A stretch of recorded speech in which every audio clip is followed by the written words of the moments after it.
से पास्ट में व्यभिचार हुआ, आपने पॉर्न वीडियोस देख लिए, आप किसी गंदे संबंध में थे लेकिन आप इन दिनों में बाहर आ चुके हो, या ऐसा हो सकता है कि आप मैरिड होने के बाद भी कुछ गुनाहों में गिरे हो और आपने वो सारे काम बंद कर दिए हैं लेकिन आपके मन से वो बातें नहीं निकलती और वही सारी बातें आपको खींच खींच कर वापस पापों में ले जाती है। हो सकता है कि आप इस समय जो इस वीडियो को देख रहे हैं, आपसे पास्ट में व्यभिचार हुआ हो, या आपने पास्ट में कुछ गंदे वीडियोस देखे हैं, या हो सकता है कि आपने पास्ट में एक रिलेशनशिप रखा था, आप वहाँ से बाहर आ चुके हैं लेकिन वो बातें आपके अंदर से नहीं जा रही, या हो सकता है कि आप जब दुआ करते हैं और रात को सोते हैं तो गंदे गंदे सपने, अशुद्ध सपने आपके अंदर आते हैं। हमेशा याद रखिए, शैतान आपका फ्यूचर नहीं जानता, ही डोंट नो, लेकिन इस बात को हमेशा याद रखिए कि डेविल आपके पास्ट को जानता है। उसके पास हर वो रिकॉर्ड है आपके पास्ट का जो आपके साथ हुआ है, और वो कई बार हमारे पास्ट को यूज करता है हमें प्रेजेंट टाइम पे गुनाहों में गिराने की। और याद रखिए, व्यभिचार बदन के लिए एक चकमक की तरह काम करता है। आप जानते हैं हमारे बदन को ये पाप बहुत पसंद है, क्योंकि हमारे बदन को ये पाप बड़ा मीठा लगता है। इसलिए जब भी हमें ये ख्याल आते हैं जो हमने किया था या हमने कुछ देखा था, तो आपने देखा होगा कि न चाहते भी आपके अंदर कुछ बातें घुस आती हैं। कई बार जब आप बिछोने पर रात को सोते हैं पलंग पे, आप देखिए आपके अंदर कैसे कैसे ख्याल आने लग जाते हैं। उसके बाद अपना अपना सेलफोन उठाते हो और आप कुछ ऐसा देखते हो जो आपको नहीं देखना चाहिए। आज मैं काउंसलिंग नहीं, परंतु आज मैं इसके ऊपर पूरा प्रचार करना चाहता हूं कि ये क्या है। सबसे पहले आप अपनी तकलीफ को समझिए जो आपके साथ हो रहा है। याद रखिए, शैतान आपके पास्ट को जानता है और वो जरूर आपके पास्ट को लेकर आपके सामने आएगा, ताकि वही वही पाप आप दोबारा करते रहें। और कई बार आपको एक अंदर आपके अंदर एक वो बात डाल देगा कि आज आखिरी बार कर ले, कल से फास्टिंग करना, प्रेयर करना, कल से छोड़ देना। मुझे एक बात बताइए, जो व्यक्ति आज कंट्रोल नहीं कर पाया वो कल कैसे करेगा? Not possible. मैं आज आपको बाइबल मुकद्दस से एक ऐसे व्यक्ति को आपके सामने ले आना चाहता हूं। जरा देखिए, कुछ ही टाइम में वो कितनी बार गिरा और प्रभु ने उसके साथ क्या किया। मैं बिलीव करता हूं कि आज का संदेश उम्मीदों से भरा हुआ है, होप से भरा हुआ है। आप जानते होंगे कि यीशु ने सबसे पहले जिस चेले को अपने पास बुलाया था उसका नाम था पतरस। बाइबल बताती है कि पतरस अपनी बोट में, जैसे वो रोज जाता था, अपनी बोट में गया मछलियां पकड़ने के लिए, पर बाइबल बताती है उसे कोई मछली नहीं मिली। थक कर, हार कर, 100 जगहों पे जाल फेंक फेंक कर जब उसे कुछ नहीं मिला, तब वो सवेरे आया और उसने क्या देखा? जिस किनारे पर वो आया वहां पर यीशु मसीह परमेश्वर के राज्य का प्रचार कर रहे थे। और जैसे यीशु ने प्रचार पूरा किया, आप देखिए, एक जगह तो ऐसा भी बताया गया है कि एक्चुअली जीसस ने उसकी बोट मांगी थी और वहीं पर खड़े होकर प्रचार किया था। एक गॉस्पेल ऐसा भी बताता है। लेकिन मैं आपको बताना चाहता हूं, ये कॉन्सेप्ट नहीं है आज, लेकिन आज मैं आपको ये बताना चाहता हूं कि जैसे पतरस ने प्रभु को अपनी बोट दी, प्रभु ने उसे बोट भरकर दे दी। याद रखिएगा, खुदावन उन्हें भरता है जो अपना खालीपन उसे देते हैं। आप में से कितने लोगों ने ऑब्जर्व किया, पतरस ने अपनी खाली बोट उसे दी थी पर खुदावन ने उसे भर के दी। आप में से जो व्यक्ति अपना खाली जीवन उसे देगा वो उसे भरेगा। आज देखिए, बहुत सारे लोगों को प्रभु भर नहीं पा रहा क्योंकि वो ज्ञान से भरा हुआ जीवन ही उसके पास लेके आते हैं। वो एक प्रेयर नहीं करते हैं, जस्ट वो अपनी डेली रूटीन में जीते हैं। वो ऐसे मन खुदा के सामने लेके जाते हैं जैसे वो सब कुछ जानते हैं और सिर्फ खुदा को कहते हैं तेरा धन्यवाद तूने दिया। पर कितने लोग हैं हर दिन अपने आप को प्रभु के सामने खाली करते हैं, अपनी कमजोरियां उसके सामने उंडेलते हैं, अपने शॉर्टकमिंग्स उसके सामने उंडेलते हैं और बिल्कुल साफ लफ्जों में प्रभु को कहते हैं कि प्रभु मुझे आज भी कुछ नहीं आता, मुझे भर और मुझे सिखा। परमेश्वर भरे हुए जीवन को नहीं पर एक खाली जीवन को भरता है। इसीलिए काना में जो मटके खाली हुए खुदावन ने उन्हें भरा। एलीशा उस मटके में तेल भर रहा था विधवा को कहकर जो खाली हो चुके थे। मेरे भाइयों मेरी बहनों, पतरस को मछलियां मिली और बाइबल बताती है पतरस ने अपनी जिंदगी का सबसे बेहतरीन काम किया। उसने सब कुछ छोड़ दिया और वो प्रभु के पीछे हो लिया। प्रभु के पीछे चलते चलते चलते चलते आप देखिए, उसने एलिया और मूसा से मुलाकात की, उसने दूर से उन्हें देखा, पहचान लिया। आप देखिए पतरस ही वो व्यक्ति है जिसे वादा किया गया कि उसके ऊपर कलीसिया बनेगी। आप देखिए पतरस ही वो व्यक्ति है जो पानी पे चला। पतरस ही वो व्यक्ति है जिसके साथ यीशु घर गया उसके और उसकी सांस को उसने चंगा किया। और पतरस ही चेलों में से पहला व्यक्ति है जिसने यीशु को कहा कि आप परमेश्वर के बेटे मसीह हैं। एक दिन यीशु ने उसे साफ साफ कहा कि मैं मरूंगा, गाड़ा जाऊंगा और जी उठूंगा। इसी पतरस ने प्रभु यीशु मसीह को क्या कहा, मैं आपके साथ बंदी गृह में जाने के लिए तैयार हूं, मरने के लिए तैयार हूं। लेकिन यीशु ने कहा तू मेरा इनकार करेगा। और बाइबल बताती है कि एक टाइम ऐसा आया जब जीसस अरेस्ट हुआ, इसी पतरस ने डर में आकर, वो जानता था इस टाइम पे ये कहना कि यस मैं जीसस के साथ हूं, अपनी मौत को दावत देना है। और इसी पतरस ने कहा कि मैं उसे नहीं जानता। कुछ समय के बाद आप देखिए, करीबन कुछ समय के बाद पतरस ने फिर से कहा मैं उसे नहीं जानता। और कुछ समय के बाद पतरस ने फिर से कहा कि मैं उसे नहीं जानता। क्या आप में से हर एक को एक चित्र दिख रहा है? बार बार यह व्यक्ति पाप में गिर रहा है। इस बाइबल का सबसे बड़ा गुनाह जानते क्या है? इस बाइबल का यीशु का इनकार करना। क्या कहा प्रभु ने, जो मनुष्यों के सामने मेरा इनकार करेंगे मैं स्वर्गीय पिता के सामने उनका भी इनकार कर दूंगा। अकॉर्डिंग टू बाइबल सबसे बड़ा पाप जानते क्या है? अविश्वासियों के लिए गॉस्पेल रिजेक्ट करना और बिलीवर्स के लिए दूसरों के सामने एक सीक्रेट बिलीवर की तरह रहना। पतरस ने क्या किया? इनकार किया। आज भी बहुत सारे लोग अपनी लाइफ से इनकार करते हैं, बैग में छुपा के बाइबल लेके जाते। कोई उनसे पूछता है कहां गए थे, हम तो यहीं पास में गए थे, जबकि वो चर्च गए थे।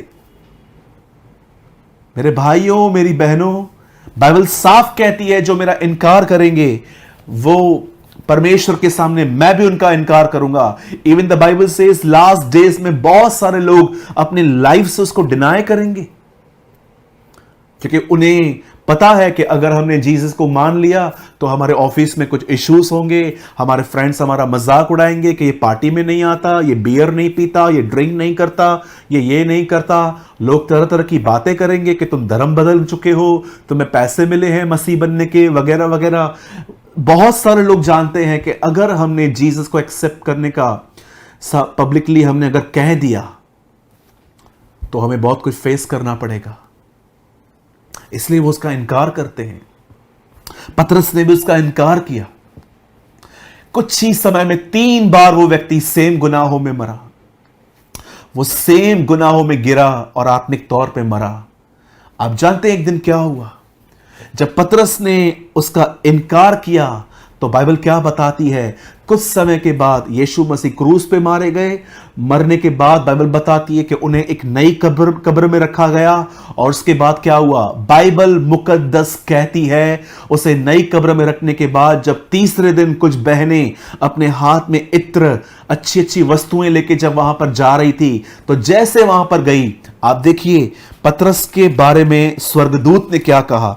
मैं एक वर्ड आपके सामने स्क्रीन पे लगा रहा हूं और ये वर्ड है मरकुस 16 अध्याय। जब वो बहनें यीशु मसीह के शरीर को देखने के लिए और उसके ऊपर इन खुशबूदार चीजों को उंडेलने के लिए जब गई थी, तो देखिए एक स्वर्गदूत ने उन्हें क्या कहा। मरकुस 16 अध्याय और मैं आपके लिए पढ़ रहा हूं।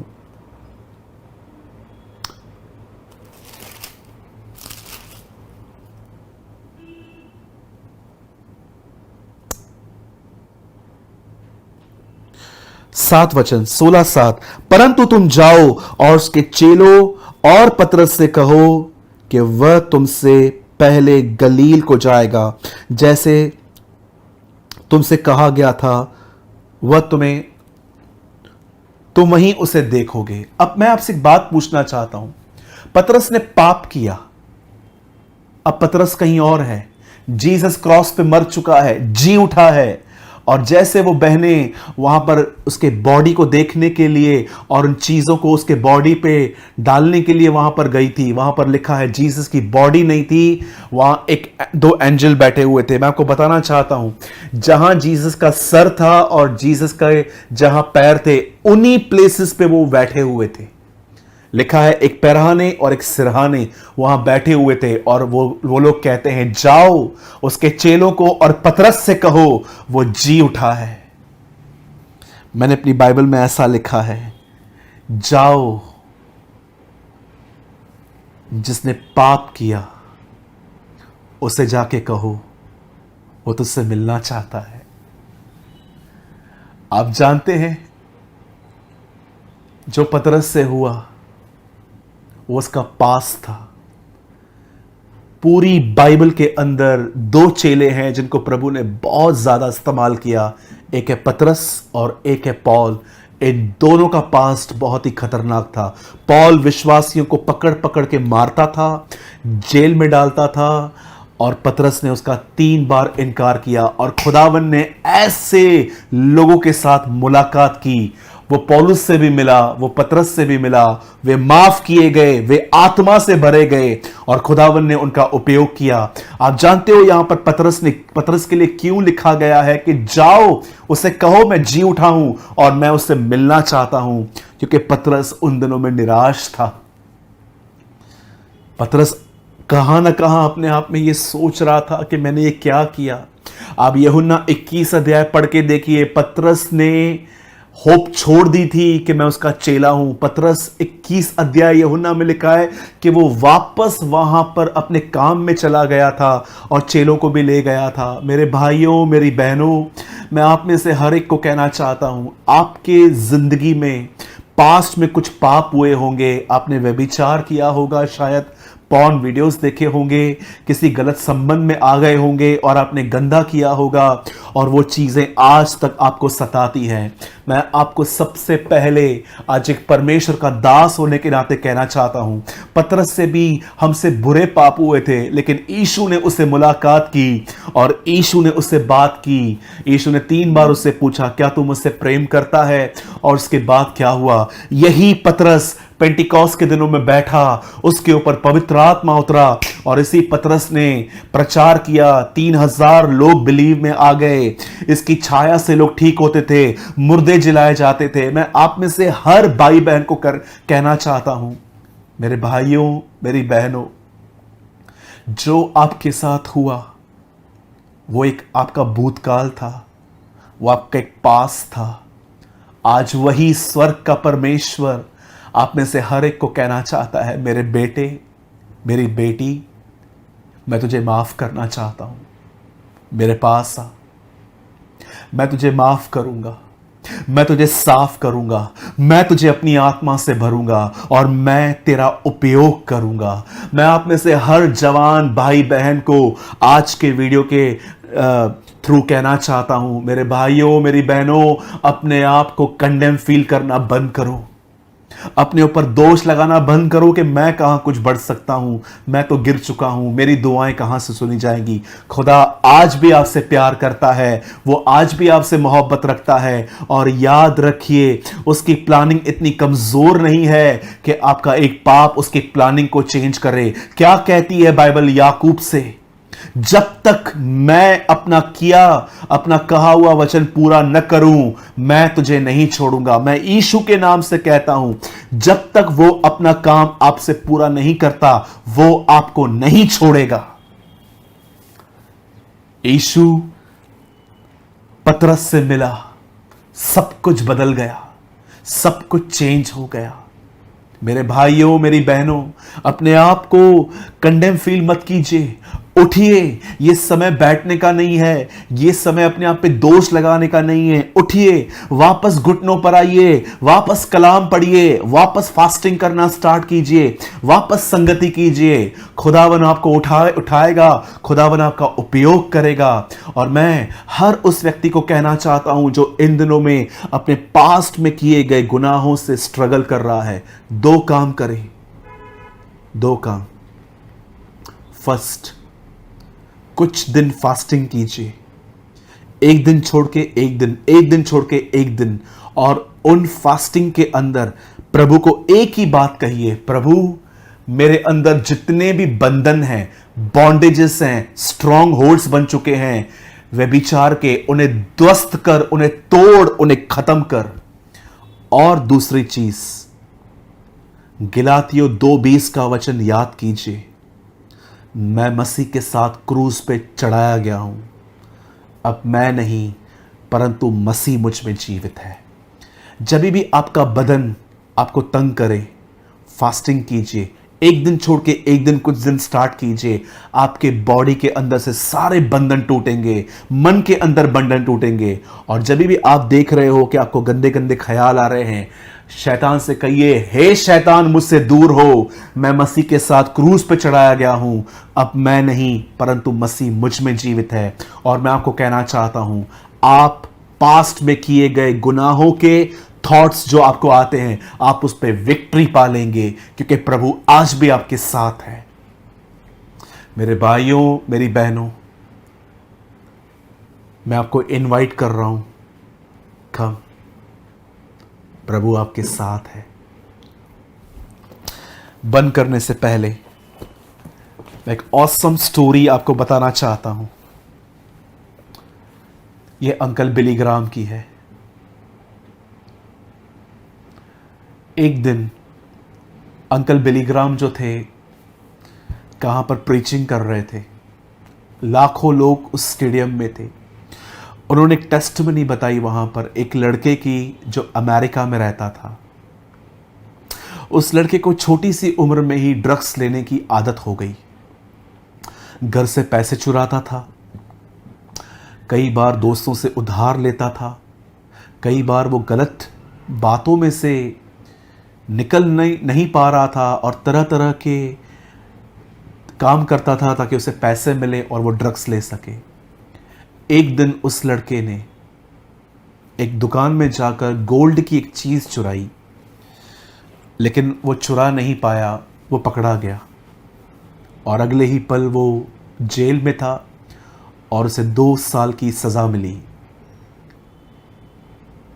अंकल बिली ग्राम इस तरह बता रहे थे कि जब उसकी सज़ा के पूरे होने में मात्र 6 महीने पड़े हुए थे, तब उसने उन पेरेंट्स को जो उससे बड़ा परेशान थे, क्योंकि इस लड़के ने बहुतों से पैसे लिए थे और वो लोग इसके माँ बाप को परेशान कर रहे थे, और उसने अपने माँ बाप को एक लेटर लिखा।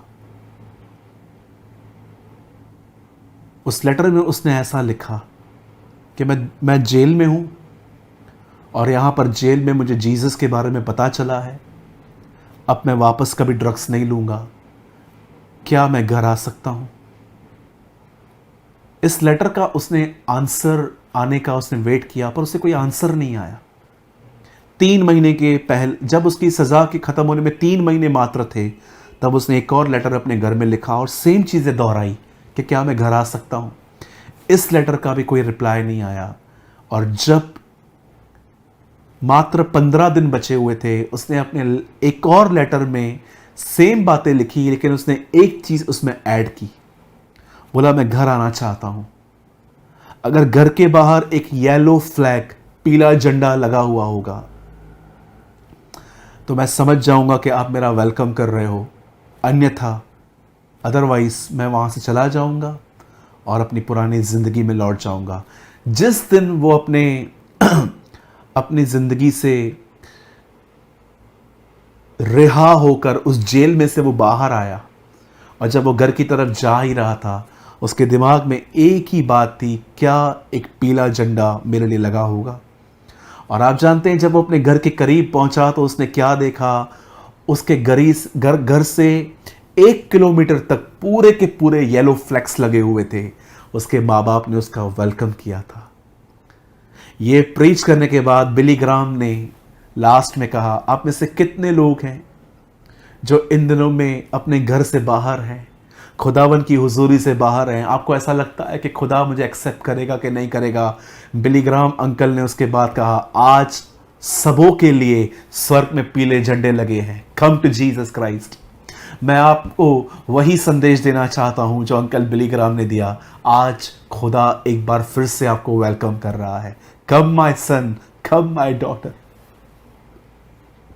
वो आपसे प्यार करता है, उसने आपके लिए अपनी जिंदगी दी है।